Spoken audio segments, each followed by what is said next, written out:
50년대. 이 땅은 여전히 식민지 지배를 받고 있었다.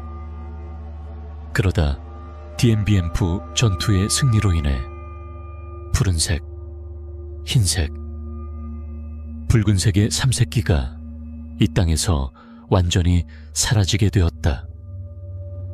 그 시절 또 하나 마을은 전체 면적의 90% 이상이 울창한 원시림과 사람 키보다 높은 억새풀로 뒤덮인 공터뿐이었다. 그 깊고 고요한 산림의 기운, 신비롭고 황량한 분위기, 모든 것은 단지 자연의 모습만이 아니었다. 아득한 옛날, 이 땅을 처음 개척한 사람들에게 전해지는 전설이 있었다. 전해 내려오는 이야기로는 수백 년 전 이 땅에 첫 발을 내디딘 개척자들은 이곳의 황량한 자연에 놀라움을 금치 못했다. 햇빛에 타들어가는 석회암산, 바람에 흔들리는 나무집, 어깨를 훌쩍 넘는 억새풀 속에 숨은 텅 빈 대지. 생명이라 할 만한 것은 어디에도 보이지 않았다.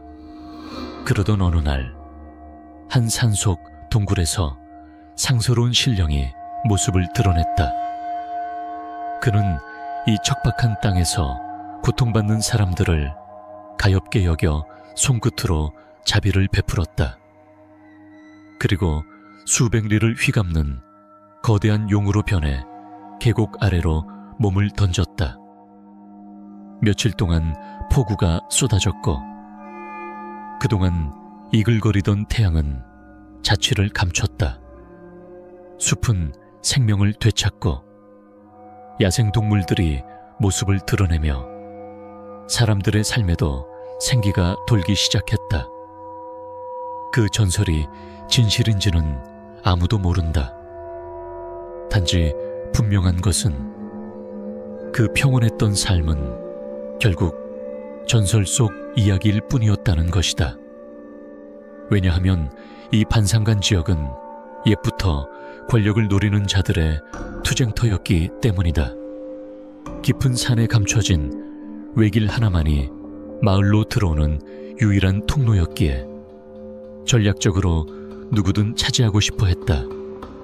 봉건시대의 지방 영주들, 산적 무리들, 그리고 결국엔 프랑스 외인 부대까지 이곳을 점령했다. 그들은 농장, 학교, 성당을 세우며 식민 통치를 확립했고 마약과 세금으로 이 땅을 지배하려 했다. 마약이 있는 곳엔 언제나 도박과 매춘, 총기가 함께한다. 그 혼란스러운 과거는 식민주의자들의 무기이자 갓 태어난 혁명정부에게는 근심거리였다. 그러나 시간이 흐르며 전쟁도 끝났고 지금은 그 모든 것이 산맥처럼 조용히 잠잠해졌다.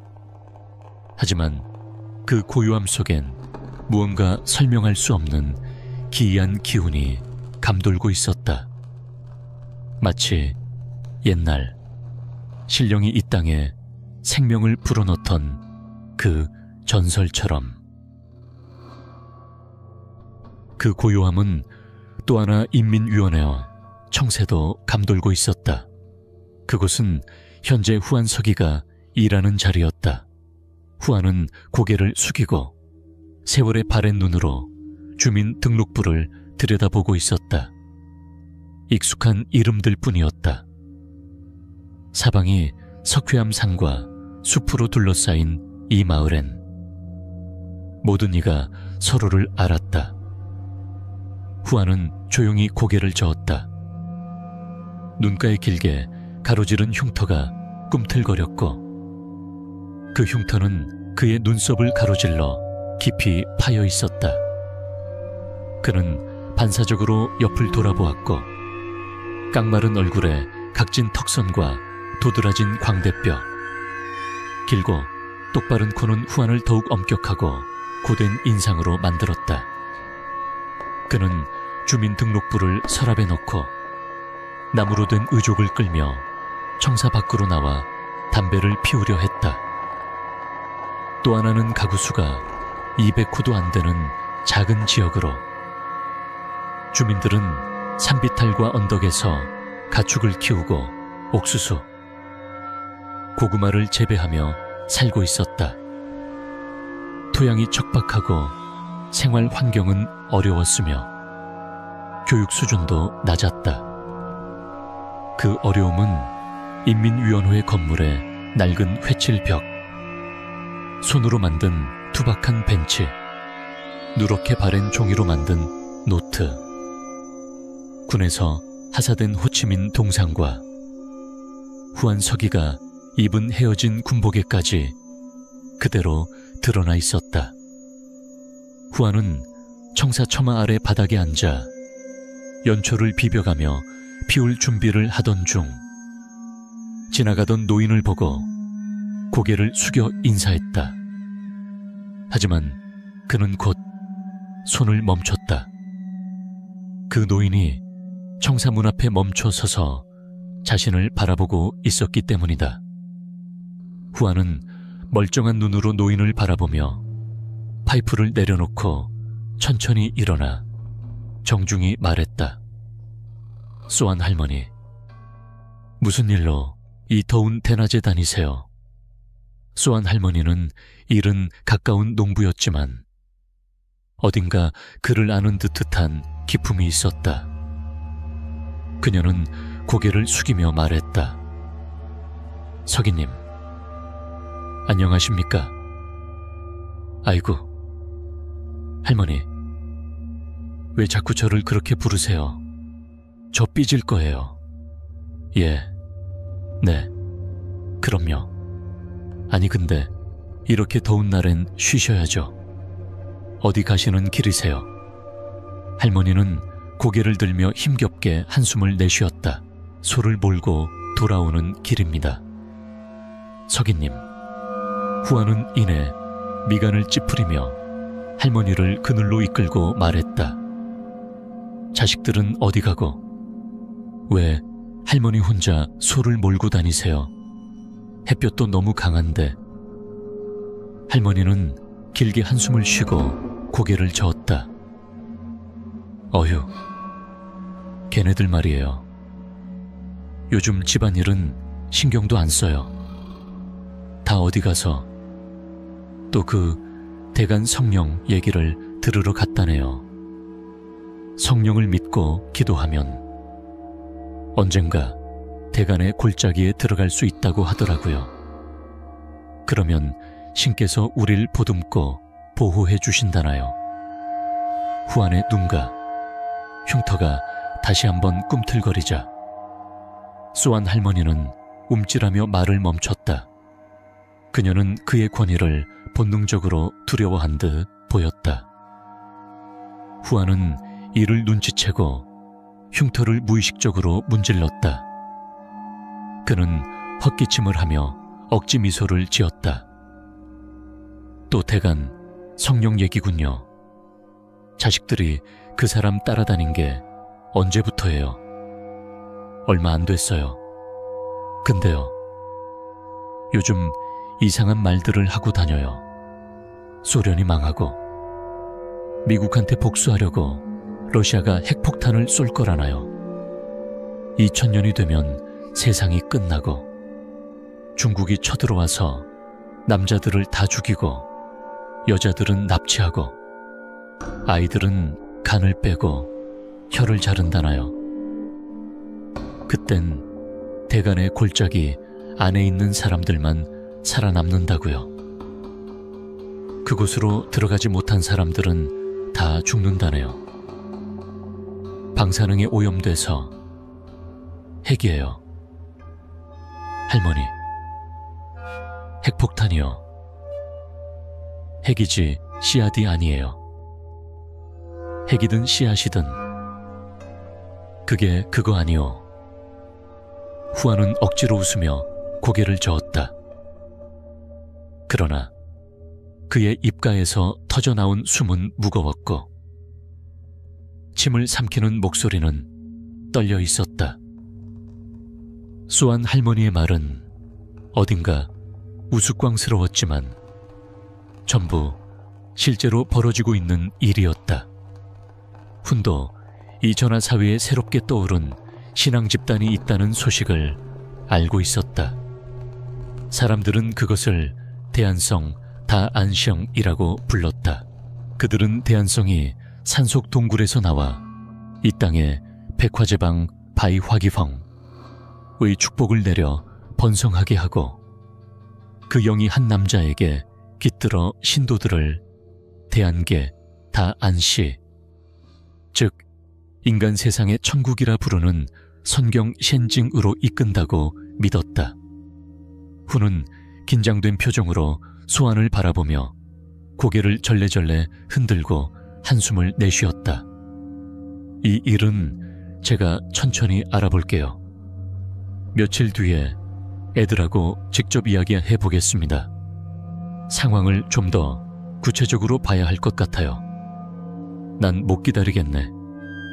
오늘 오후 날씨도 좋은데 그놈네 집에 가서 뭘 하고 있는지 들여다보고 내 자식놈들부터 끌고 올 거야. 그 말을 마치고 노인은 흐느적거리며 삐걱거리는 판잣문을 나섰다. 판잣문은 이미 한쪽이 삐뚤어져 있었다. 큰 길에 나서면서 소아는 다시 뒤돌아보았다. 절름발이 비서가 나무 의족을 질질 끌며 위원회 건물의 삐뚤어진 대문을 힘겹게 닫고 있는 모습이 안쓰러웠다. 훈은 다시 위원회 건물로 들어가 돌계단에 앉았다. 그는 물담뱃대를 붙들고 연기를 내뿜으며 멍하니 푸른 연기가 공중에 흩어지는 것을 바라보았다. 대안성, 정확히 말하자면 정반우라는 이름의 남자는 몇 년 전 세상에 나왔다고들 하지만 사실 그는 원래부터 이 지역 출신으로 태어나고 자란 사람이다. 7년 전 그는 절도 강도죄로 징역 10년을 선고받았으나 태도가 성실하고 교정이 좋아서 형량이 절반으로 줄었다. 출소 후 그는 응웬티무이라는 여자를 아내로 맞이했고 무이는 손또이 격이 본적지었다.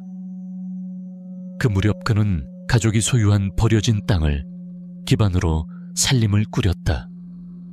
아마 주변에서 돈을 조금씩 빌렸을 것이고 읍의 허가를 받아 철망을 두르고 땅을 정비해 연못을 파고 물고기를 키우며 돼지우리도 지었다. 하지만 제법 큰 돈을 들였음에도 몇 달 만에 돼지들은 하나둘 병들어 쓰러졌다. 구제역이 돌았지만 온 전하 마을에서 돼지가 죽은 집은 없었는데 정반우 집 돼지들만 모조리 폐사했다. 돼지가 끝나자 이번엔 물고기가 문제였다. 그가 키운 2개의 양식장은 하룻밤 사이에 물고기들이 배를 뒤집고 떠올랐다.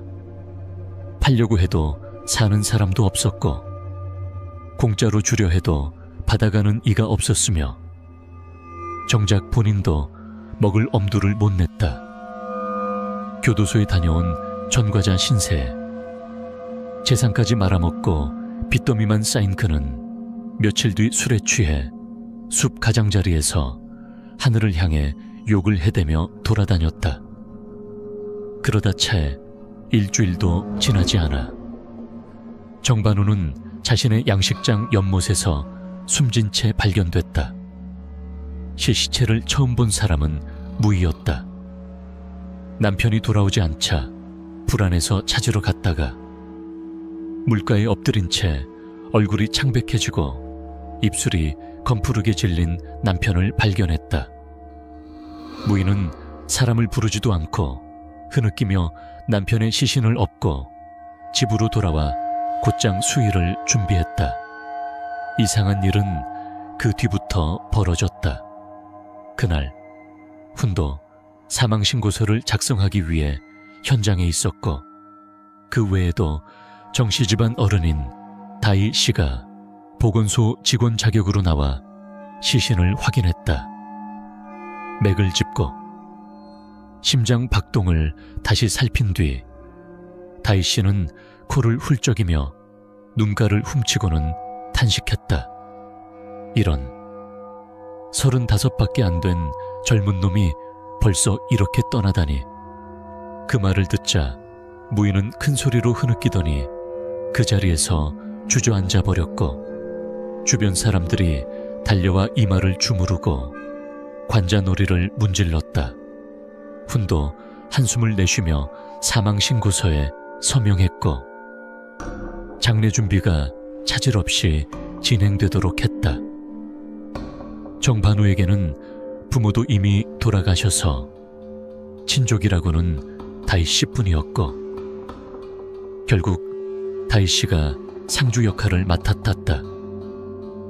처음에는 모두가 담담히 장례 절차를 진행했다. 수수하지만 애절한 분위기였고 특히 무의에 검게 그을린 뺨 위로 굵은 눈물이 흘러내리는 모습이 사람들의 마음을 아프게 했다. 무의는 떨리는 손으로 상복의 흰 천을 오양수 물에 적셔 조심스레 남편의 얼굴을 닦았다. 시신은 이미 차갑고 굳어 있었으며 주변의 상황을 볼 수조차 없었다.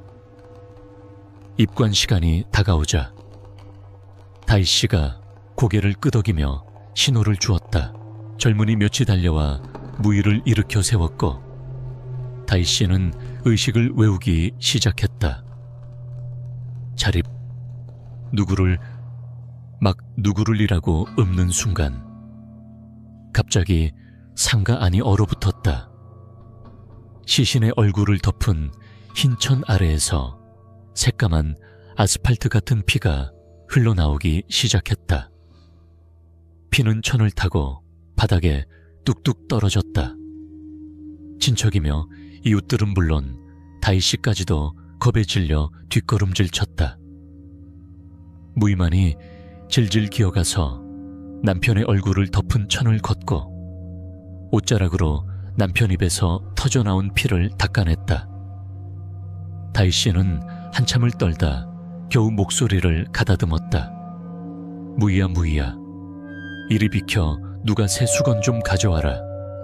그리고 피를 닦은 뒤 두꺼운 천으로 다시 시신의 얼굴을 덮었다. 상가는 숨조차 죽은 듯 정적이 흘렀고 모두가 두려움에 질린 눈으로 시신을 바라보았다. 누군가는 조용히 죽은 이의 영혼을 위로하는 듯 중얼거렸다. 사람들은 정반우가 억울하게 죽은 귀신이 되어 원한을 품었다고 믿었다. 젊고 기운찬 사람이 갑자기 죽으면 왕위가 된다는 말을 떠올렸기 때문이다. 초조한 표정이 가득한 사람들 사이로 무의는 여전히 흐느끼며 매미소리와 뒤엉킨 슬픈 울음을 토해냈다. 제발요. 왜 제 남편을 데려가세요? 왜 이렇게 데려가세요? 그 절규가 너무 흐릿해. 상가에 모인 사람들 모두 소름이 돋았다. 대체 누구에게 비는 것인지 알 수 없었다. 대안성인가 아니면 헛소리인가. 다희 씨는 침을 꿀꺽 삼켰다. 무의야, 이제 입관해야 한다. 비켜. 하지만 무의는 바닥에 주저앉아 시신의 허리를 끌어안은 채 눈물에 젖은 얼굴을 들어 외쳤다. 안 돼, 안 돼. 이 사람 데려가지 마세요. 아직 안 죽었어요. 제 남편은 아직 안 죽었어요. 이 미친 계집 같으니라고. 다희 씨가 눈을 부라리며 호통쳤고 주변 청년들이 달려들어 무의를 떼어놓으려 했다. 하지만 무의는 끝까지 남편의 몸을 붙들고 늘어졌고 그 끈질긴 손에 의해 딱딱하게 굳은 시신이 옆으로 뒤집혔다. 다희 씨가 경악하며 소리쳤다. 무의야, 너 미쳤냐? 그러나 이미 늦었다. 시신은 무의의 힘에 의해 옆으로 돌아가더니 얼굴을 바닥에 쳐박고 쓰러졌다.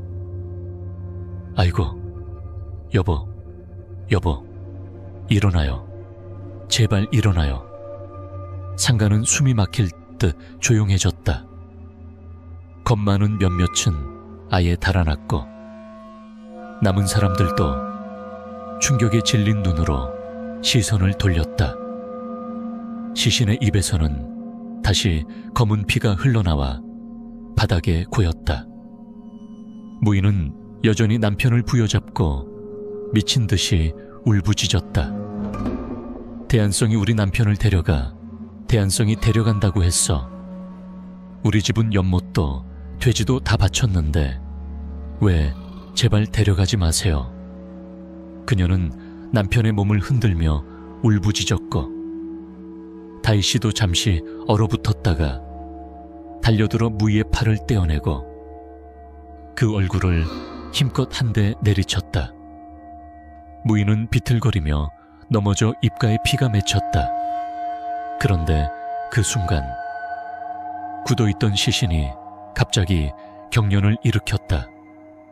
무희의 몸이 옆으로 넘어지며 입가에 피가 흘러나왔다. 하지만 바로 그 순간 갑자기 부의 시체가 경련을 일으켰다.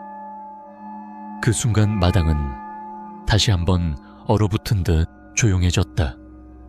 경악과 공포가 가득한 눈동자들이 시체에 고정되었고 사람들은 다시금 뒤로 물러섰다.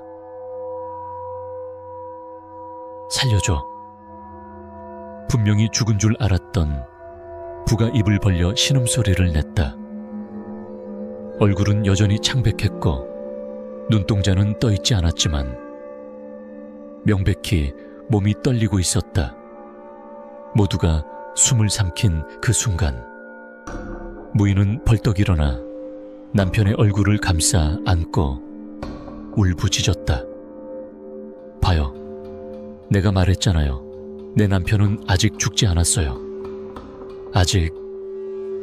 아직 살아있다고요. 사람들이 다시 몰려들며 뒤섞인 웅성거림 속에 혼란이 벌어졌다. 어떤 이들은 기절했고 어떤 이들은 그대로 주저앉았다. 하지만 무희는 미친 듯이 불을 붙잡고 눈물과 콧물을 흘리며 소리쳤다. 신령님, 제발 남편을 데려가지 마세요. 저희가 이미 모든 것을 바쳤잖아요.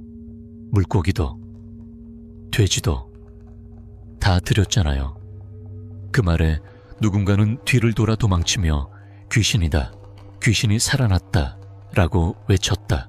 오대는 겁에 질린 채 떨리는 목소리로 외쳤다.